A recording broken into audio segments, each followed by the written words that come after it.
Happy Valentine's Day. I can sense the love in the room. First off, last night, the Treasury Department's Office of Foreign Asset Control, OFAC, labeled the Venezuelan vice president as a specially designated narcotics trafficker under the Kingpin Act. Before I continue with the briefing and look forward to your questions, I want to turn it over for a short time to newly minted Secretary of the Treasury, Steven Mnuchin, to issue a brief statement on this and deliver a few questions. Secretary Mnuchin. Thank you. Pleasure to be here on my first busy day in office.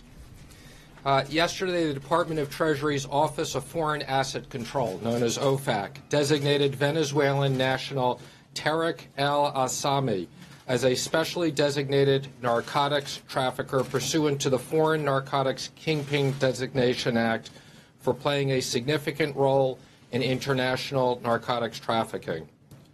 Al-Sami's primary frontman, Venezuelan national Samark Lopez Bello, was also designated. These designations follow a multi-year investigation into Al-Sami's criminal activities, and President Trump appreciates the hard work put into this case by the Department of Treasury, the Department of State, as well as the National Security Council and many people throughout law enforcement. Following the signing of the executive order last week, designing to break the back of criminal drug cartels, this action demonstrates the President's seriousness about fighting the scourge of drugs in the United States. In addition, he wants to send a clear message to the people of Venezuela that America stands with them. And with that, I'm happy to take 2 or 3 questions specifically about this. Since sanctions are directly relevant, obviously, to the Treasury Department, which is an agency that you now oversee, can you talk a little bit about plans to sanction Russia and if you will keep Obama-era sanctions against Russia? Our current sanctions programs are in place, and I would say sanctions are an important tool that we will continue to look at for various different countries. But it's a very important program within the Treasury Department. For Russia specifically, sir? The existing policies are in place. Mr. Secretary. Yes. Contemplating any additional sanctions against Iran, and can you tell us what you think the bottom line will be of these particular sanctions you announced yesterday and are referring to today with the Venezuelan vice president? What's it going to mean? First, let me just comment, again, this is as a result of a very long effort. Yes, this was underway. This was a very long effort, but the implication is quite significant. We expect that there will be frozen tens of millions of dollars. And again, that sanctions are a very important way of us sending a message that we will not stand for illicit activities, whether they're drug trafficking or terrorism. Secretary, including sanctions, what other tools are you looking at? I can't comment on all the tools, but again, let me just reinforce that sanctions are a very important tool within the department, and we will use them as appropriate. Contemplating more with Iran, sir? In this case, we did freeze assets again, as I mentioned, tens of millions of dollars of assets, and that will have a very big impact on this. So I'll take one more question, please. Yes, in the back. During the campaign, the president had made comments about Janet Yellen and whether basically inferring that she was being too political and that she should be ashamed of herself. Do the folks at the Treasury Department and within the administration feel confident with Mrs. Yellen at the helm and to be able to set monetary policy going forward? Well, let me just comment. I'm really here today again to talk about the Venezuelan situation. But let me just say that there is a tradition of the Secretary of Treasury having ongoing meetings with the head of the Federal Reserve, and I look forward to that now that I'm in office, doing that and spending time with her. Thank you very much, everybody. It's a pleasure to be here on my first day. Thank you. All right, let's get back to the fun. We've been reviewing it. I want to address the events of last night first and foremost.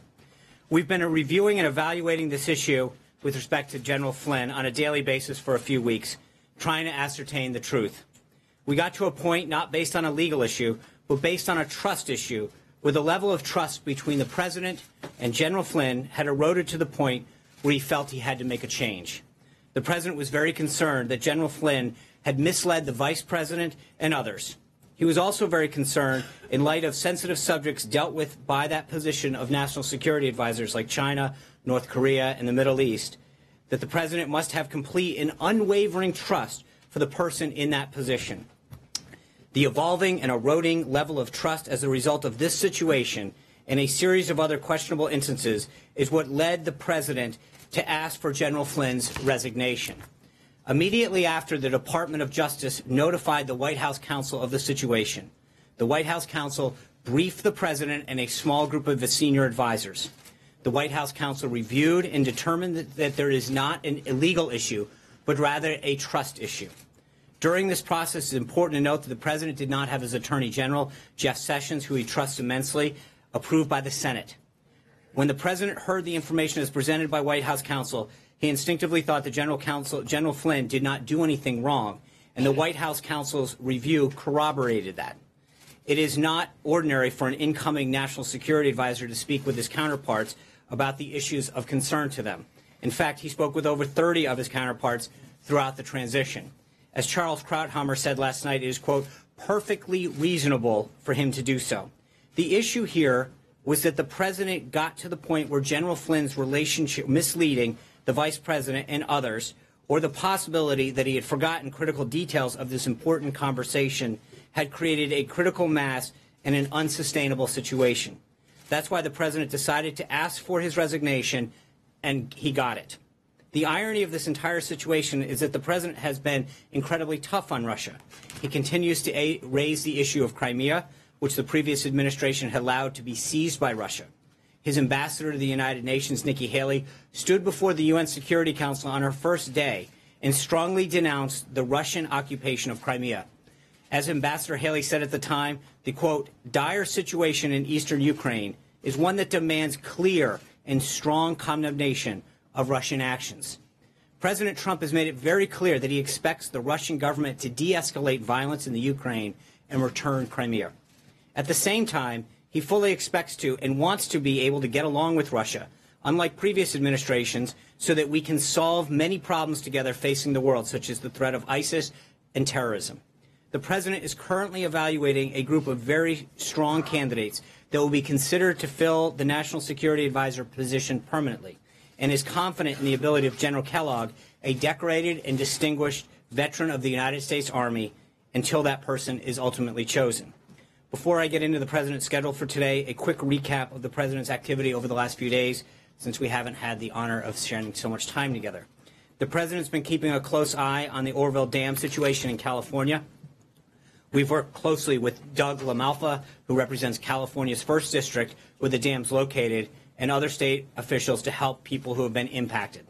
The situation is a textbook example of why we need to pursue a major infrastructure package in Congress.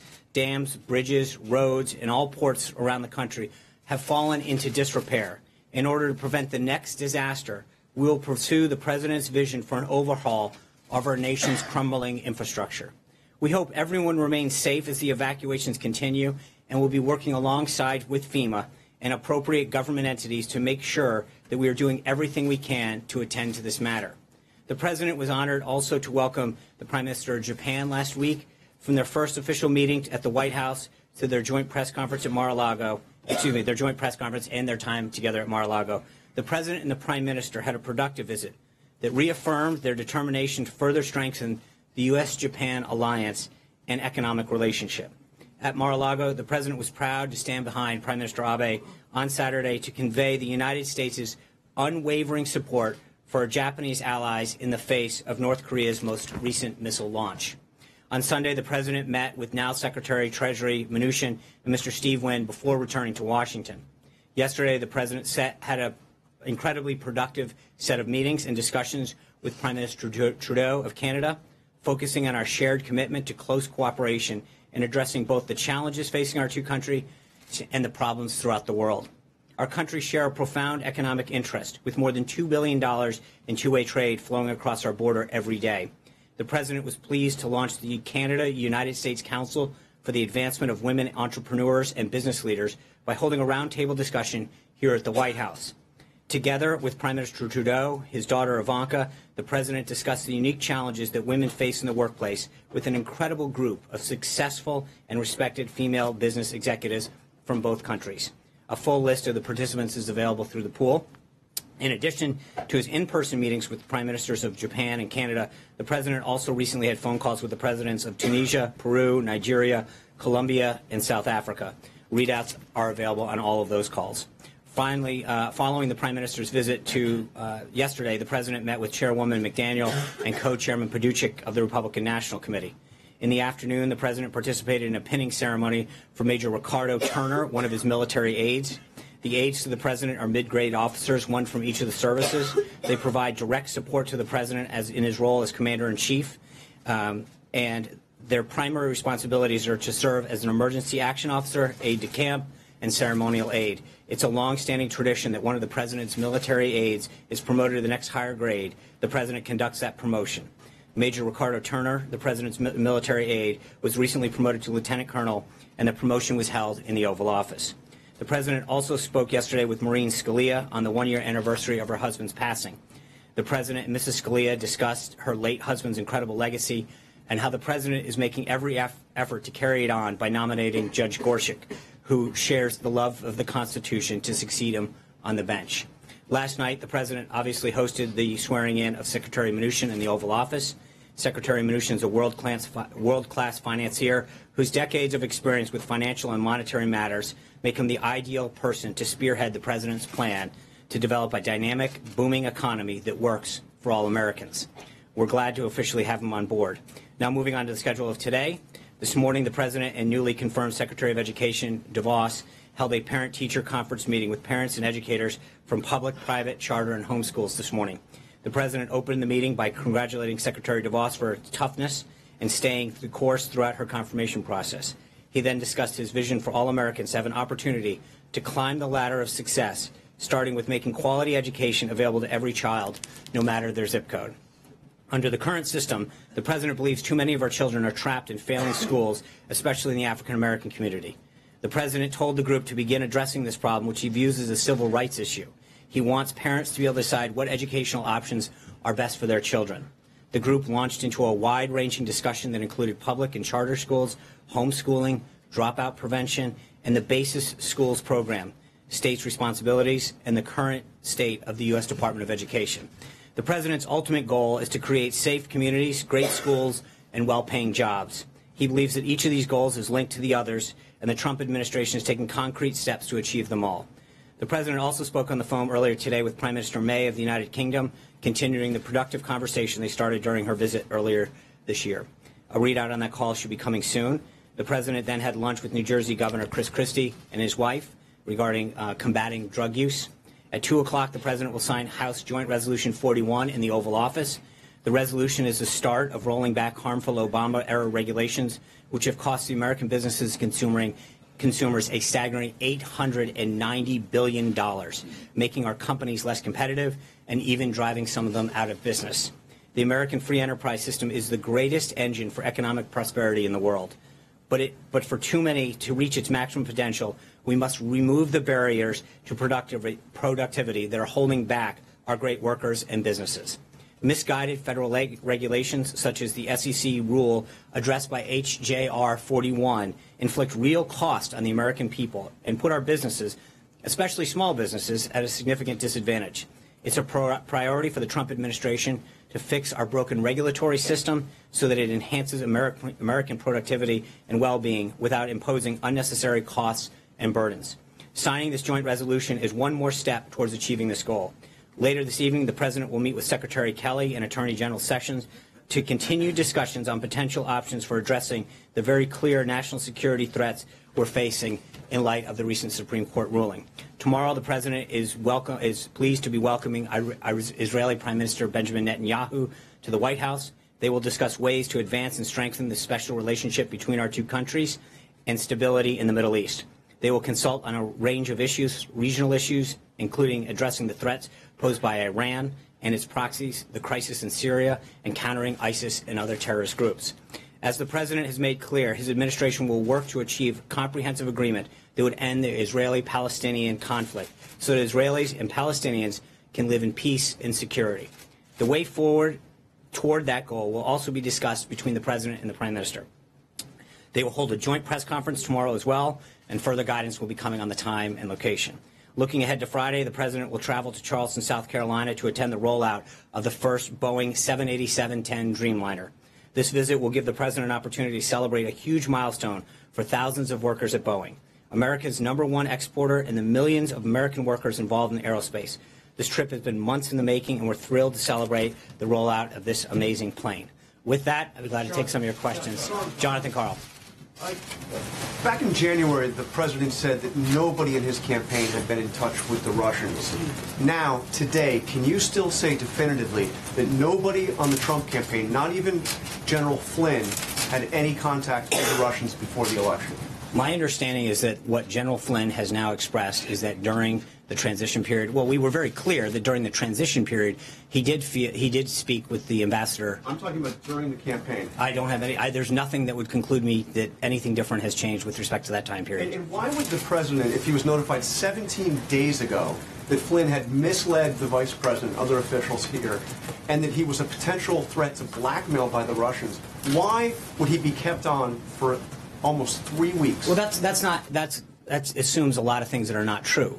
The president was informed of this. He asked the White House counsel to review the situation. The first matter was whether there was a legal issue. And we had to review that whether there was a legal issue, which the White House counsel concluded there was not. As I stated in my comments, this was an act of trust. Whether or not he actually misled the vice president was the issue. And that was ultimately what led to the president asking for and accepting the resignation of General Flynn.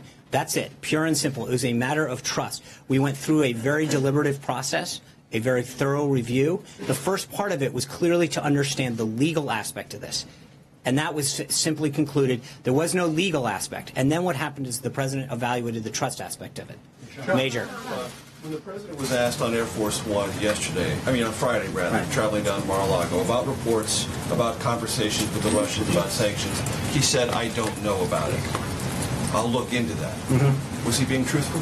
No, what he was asked specifically is, was he aware of a Washington Post story? He hadn't seen that at the time. Of course he was involved. I just said that he was aware of the situation right after the White House counsel informed him back in January. And his inquiry to the White House counsel was strictly about the legalities involved, not the propriety of the conversations between General Flynn and the Russian ambassador. Well, initially, just to be clear, criticism of the merits of those conversations about sanctions before the Trump administration had been inaugurated.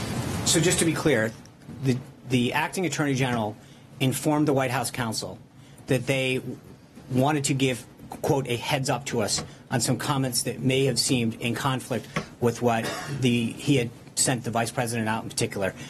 The White House counsel informed the president immediately. The president asked him to conduct a review of whether there was a legal situation there. That was immediately determined that there wasn't. That was what the president believed at the time from what he had been told, and he was proved to be correct. The issue, pure and simple, came down to a matter of trust. And the president concluded that he no longer had the trust of his national security advisor over. It was proper for the incoming national security advisor, not part of an administration, to be discussing an issue as sensitive as sanctions with the Russian ambassador. His job is to discuss issues with his counterparts. I mean, Charles Krauthammer put it perfectly last night. That's what he's supposed to be doing. I mean, that's his job. We would constantly read out throughout the transition who he was speaking to, how he was getting ready. The president was receiving congratulatory calls from around the world. We would read out the world leader calls. The job of the incoming NSA is to sit down with the counterparts and start that dialogue, and that's exactly what he did. So the question wasn't did he do anything improper or illegal. It's the question of could he be trusted further, and that trust or the erosion of that trust was frankly the issue. So, did the president instruct him to talk about sanctions? No, absolutely not. No. But no, and there's no, that's never. So would you prefer he had not done that? Well, I think the president had no problem with the fact that he acted in accord with what his job was supposed to be doing. He had the ability to talk about issues that were important, whether it's that or the 30 other countries that he spoke to. That was part of his job. As has been noted by many people, that's what the National Security Advisor and, frankly, other positions do. They begin the process of preparing their incoming job by talking to counterparts, people who have previously held the job, etc. If he had not done that, there would be questions as to whether he was properly prepared on day one. Conversation about sanctions. No, the issue isn't whether or not what he discussed. There's been a complete legal review of that, and there's no issue with that. The issue is whether or not he failed to properly inform the vice president not be honest with them or not remember it. But that's the plain and simple issue. And when he lost trust with the president, that's when the president asked for and received his resignation. Thanks a lot, Sean. Yesterday, Kellyanne Conway, the counsel to the president, said that the president continued to have trust in General Flynn. Right.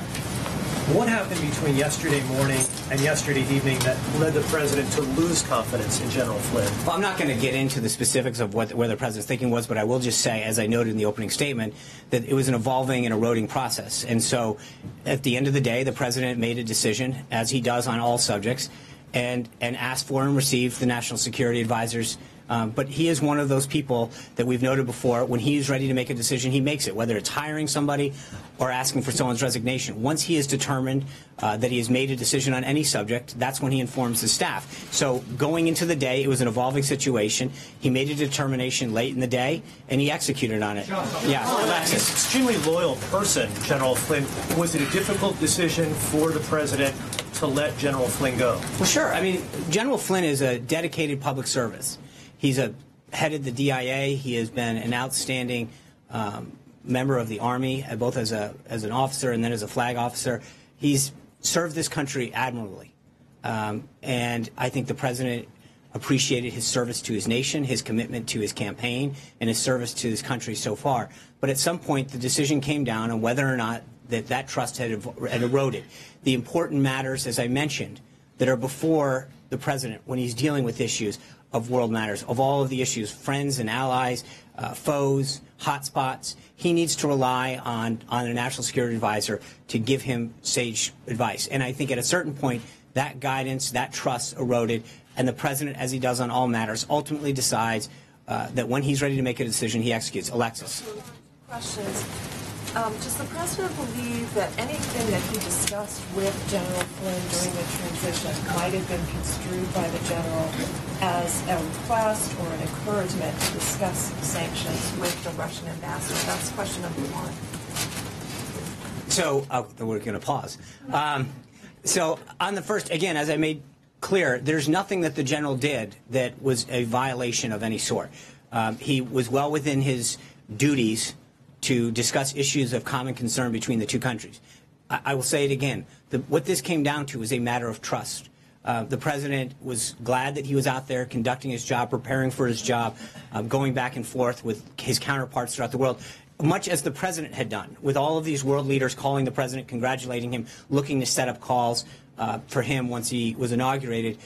Similarly, General Flynn was beginning that process with his counterparts throughout the world. That was never of a concern to the president from day one that he was briefed from the White House counsel. The issue, plain and simple, came down to a matter of trust. And once that occurred, it was over. So, I'm sorry, Number one, just to clarify, the president does not believe that any discussion that might have taken place, and we know from intel it did, on sanctions, creates a problem for the president in any way. That is not a problem that General Flynn discussed sanctions with the Russians. No, there is. As I can't state it clearly enough. There was nothing in what General Flynn did in terms of conducting himself that was an issue. What came down to, plain and simple, was him misleading the vice president and others, and not having a firm grasp on his recollection of that. That's it. Question number two. Lawmakers on Capitol Hill from both sides of the aisle would like to investigate or probe or ask more questions about this. Does the president hope to cooperate with those investigations? Would he instruct members of his staff who work for him here and in the administration to cooperate with those investigations? Well, we're going to comply with the law. I think the president feels very confident. The review that was conducted by White House counsel was very thorough and concluded very conclusively, as he had first instinctively come to the conclusion that there was nothing wrong. So, people are free to do what they wish, but I think that they will find exactly what the president first believed and what the White House counsel concluded. And frankly, I believe a couple publications even reported that there was no investigation for a reason, because there was not an issue of law, it was an issue of trust. George. When do you expect to have a replacement in place? And secondly, on another topic, there was a report yesterday that one of your colleagues said the White House is keeping dossiers on reporters. Yeah. Can you say if that's true or not? That is absolutely not true. There are no dossiers being kept. Just a binder that I put right here. That's about it. That was a joke. Hold on one second. And then, I'm sorry, George, the first part? The timetable on a replacement. Just like the way he handled this situation, the president will meet with individuals, and when he's ready to make a decision and he feels as though the person is qualified and can properly advise him on the issue, he'll make that decision. But that's all, as all decisions rest with him. I'm just going to go to my first Skype seat. John Huck of WKVVU out of Las Vegas. John? Thank you so much on behalf of our viewers here in Southern Nevada for the opportunity to join you today.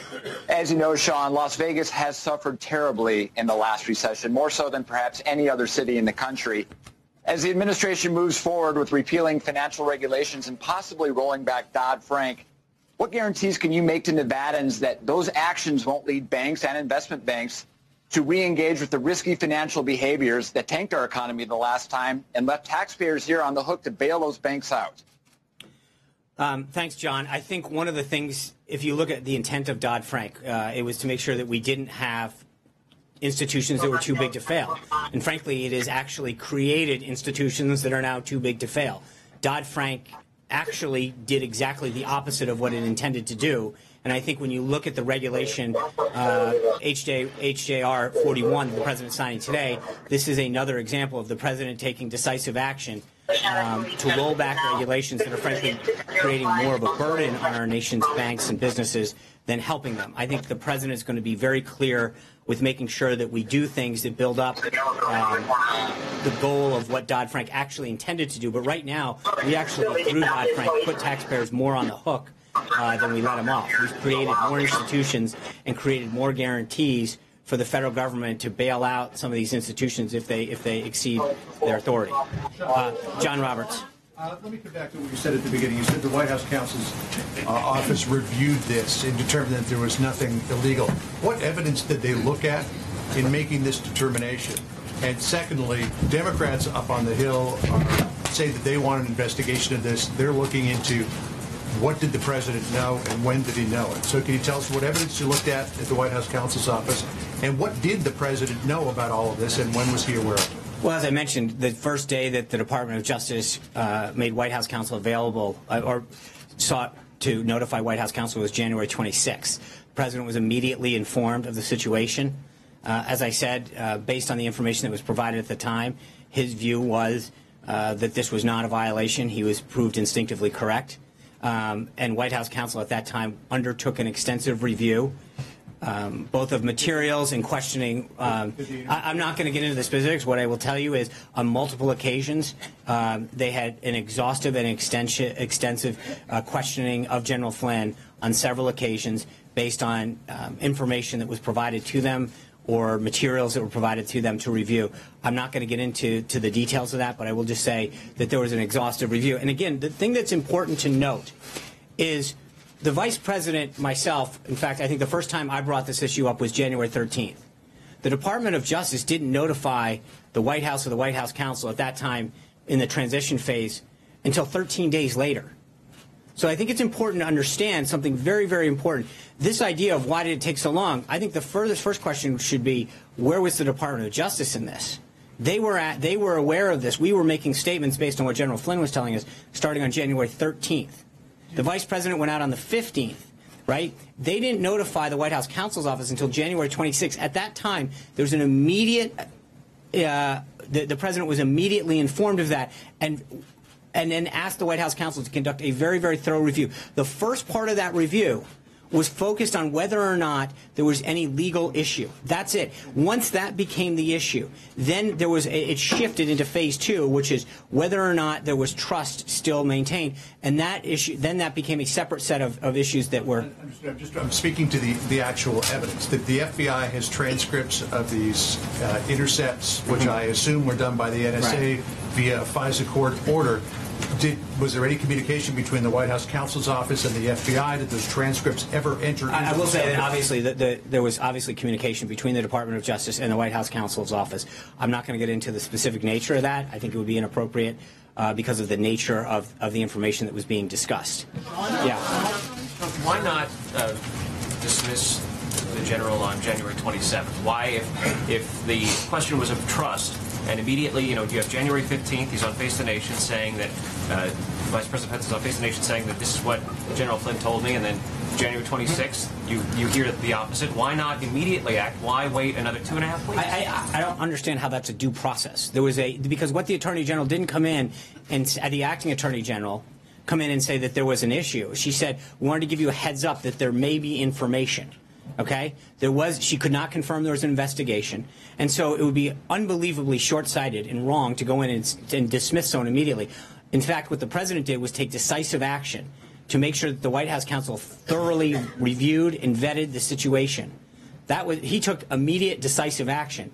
And if you look at the timeline in terms of what he did and how that expanded, the White House counsel's first and foremost goal was to make sure that there was not a legal issue at hand. Once that was concluded, then it became a phase of determining whether or not the general's action on this and a whole host of other issues undermined his trust in the president. But the president, from day one, from minute one, was unbelievably decisive in asking for and demanding that his White House counsel and their team review the situation, first and foremost to question whether it's a legal issue. And what they immediately determined, not immediately, but within several days, was that after review, that there was not a legal issue, and then it moved into a second phase. Mark. Because, Sean, the president tweeted this morning, the real story is leaks, illegal leaks. It is leaks. But if you think about this, understand that all of this information was leaked. I mean, I got to, and again, I know we've got this, me lecturing you about what stories should be, but I think that there's a real story here. The idea that not just in this administration, but the Obama administration, going back to the Bush administration and back, that we have an issue where classified information, of which this would be, is handled in such a way that it is being given out. And I know in some cases it's a good story, and I understand that, and that's to some degree your responsibility to write that. But I think there's also a story here where the amount of leaks that are coming out of people that are entrusted with national security secrets and classified information are leaking it out. That's a real concern for this president, that when he's talking on the phone with a world leader, that when he's making key decisions that are in the interest of protecting this country, that we have to wonder whether or not people who work for our government, who are entrusted with classified information and decisional-based materials, are leaking that information out.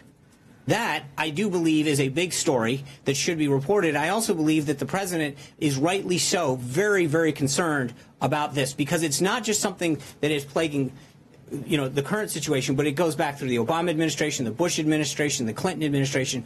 When we have government employees that are entrusted with this and then leak it out, that undermines our national security, frankly.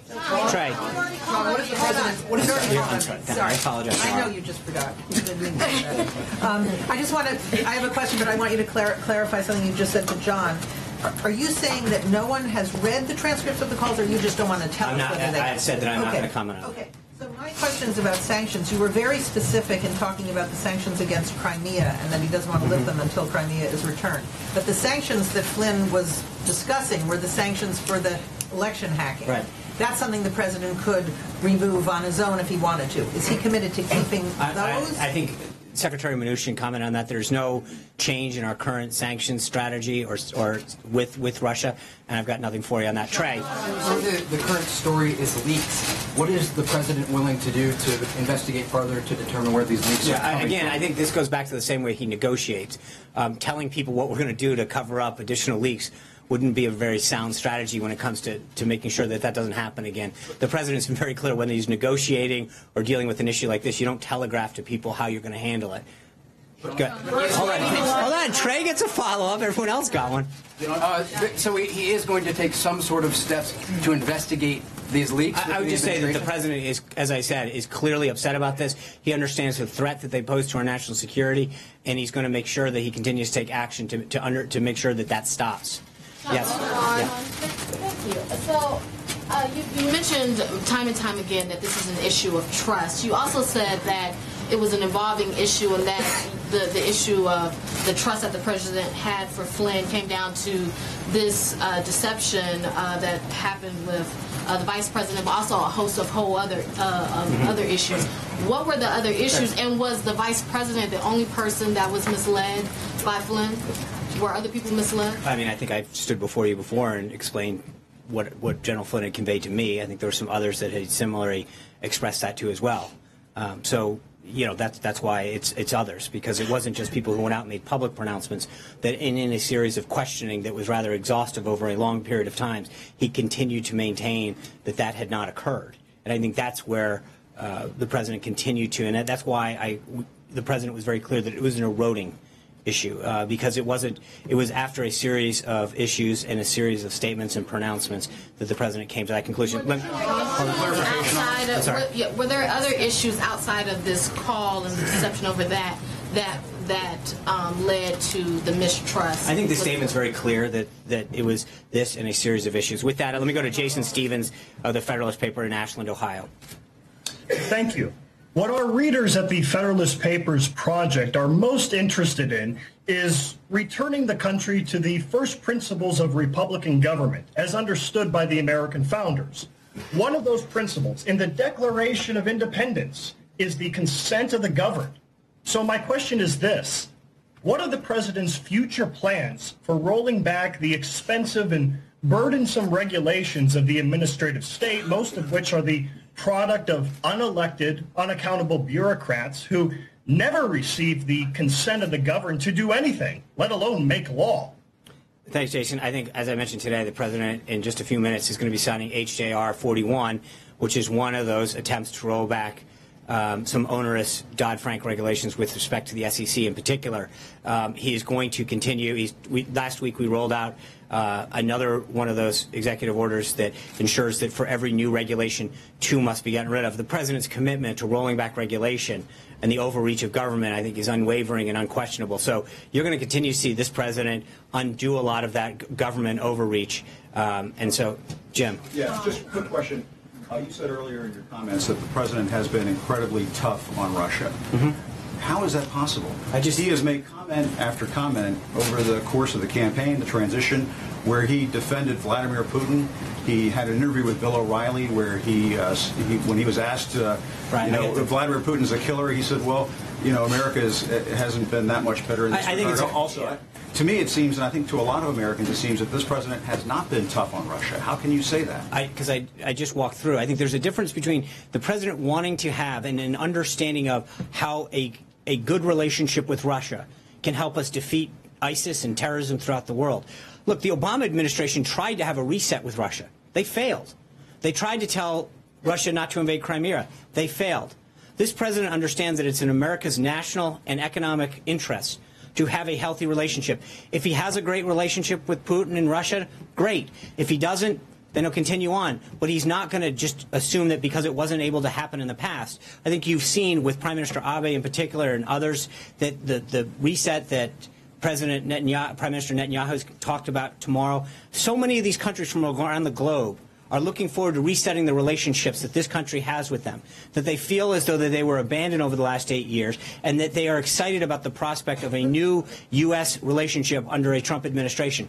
But with respect to Russia, I think the comments that Ambassador Haley made at the UN were extremely forceful and very clear that until they leave... Haley, not the president. She speaks for the president. I speak for the president. All of us in this administration, and so all of the actions and all of the words in this administration are behalf and at the direction of this president. So I don't think we could be any clearer on the president's commitment. Katie Pavlich.